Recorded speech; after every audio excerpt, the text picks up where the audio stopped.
testing and the scores that are associated with it. It's a little song that I've been working on for a few months now. So, here we go.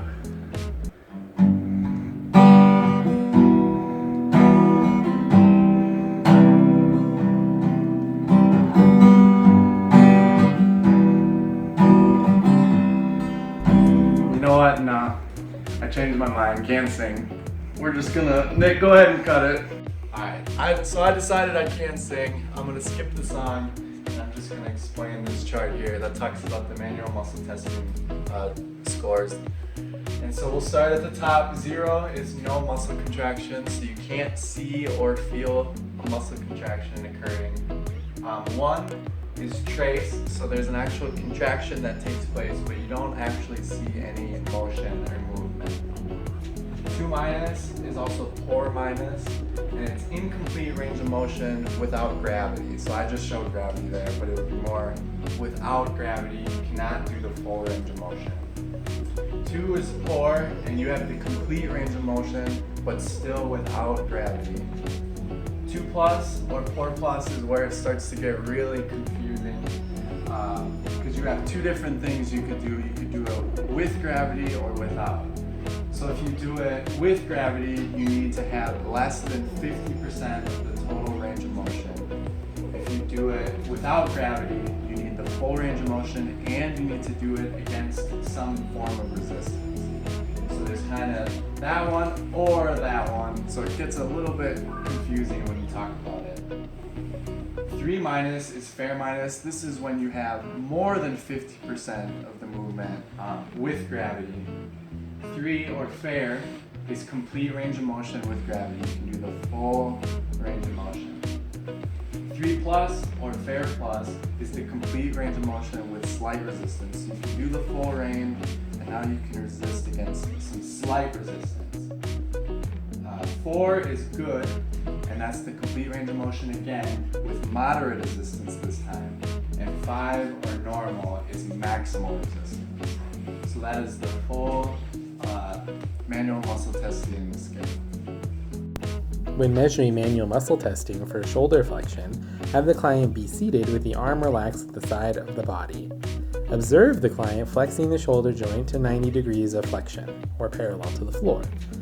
Then provide resistance at the distal end of the humerus downward toward shoulder extension.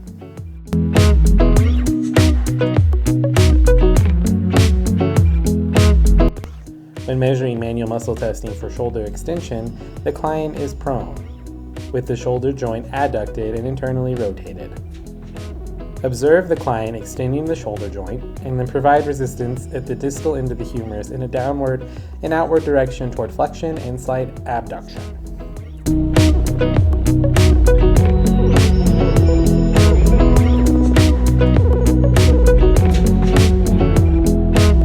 When measuring manual muscle testing for shoulder abduction, the client is seated with arms relaxed at the sides of the body. Observe the client abducting the shoulder to 90 degrees. Then, provide resistance at the distal end of the humerus toward adduction.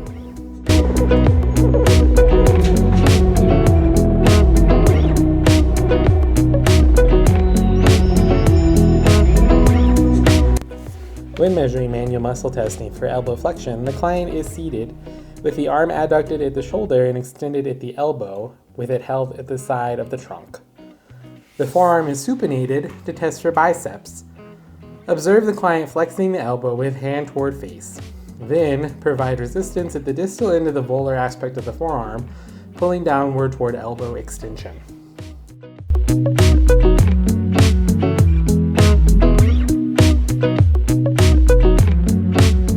When measuring manual muscle testing for elbow extension, the client is prone, with the humerus adducted to 90 degrees and the elbow flexed to 90 degrees, and the forearm neutral, perpendicular to the floor. Observe the client extending the elbow to just less than maximal range, and then provide resistance at the distal end of the forearm into elbow flexion.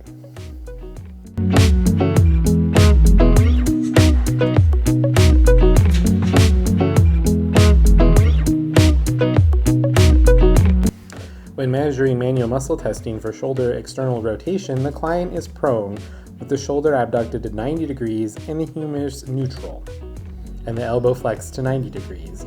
Observe the client rotating the humerus so that the back of the hand is moving toward the ceiling, then provide resistance on the distal end of the forearm toward the floor in the direction of internal rotation.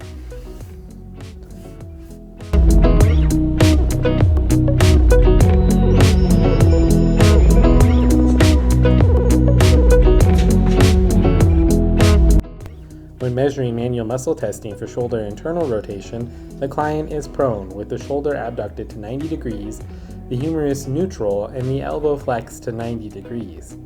Observe the client internally rotating the humerus, moving the palm of the hand upward toward the ceiling.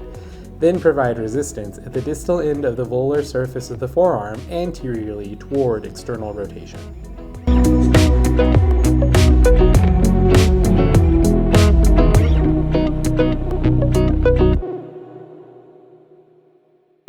When measuring manual muscle testing for forearm supination and pronation, have the client seated with their elbow flexed at 90 degrees and their forearm positioned in mid position.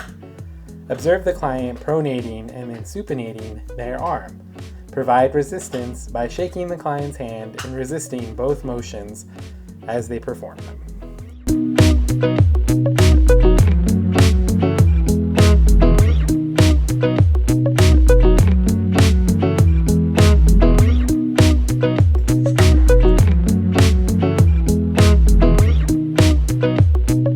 When measuring manual muscle testing for wrist flexion with radial deviation, the client is seated with the forearm resting in nearly full supination on a supporting surface and their fingers and thumb relaxed.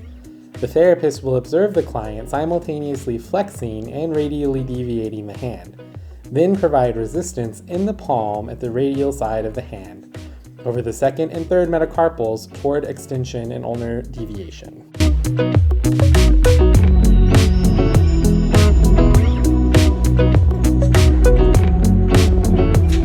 When measuring wrist extension with ulnar deviation in manual muscle testing, the client is also seated with the forearm pronated, wrist neutral, and fingers and thumb relaxed. The therapist will observe the client extending the wrist and moving it laterally toward the ulnar side. Then provide resistance over the dorsolateral aspect of the fourth and fifth metacarpals toward flexion and radial deviation.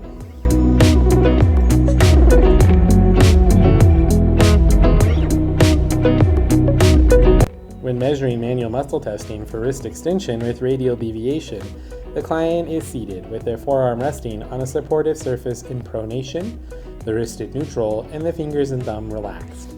The therapist will observe the client extending and radially deviating the wrist, and also then provide resistance over the dorsum of the second and third metacarpals toward flexion and ulnar deviation.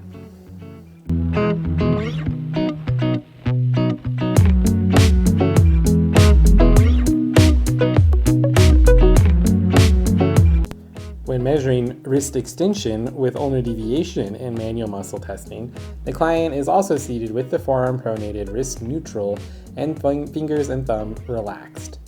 The therapist will observe the client extending the wrist and moving it laterally toward the ulnar side.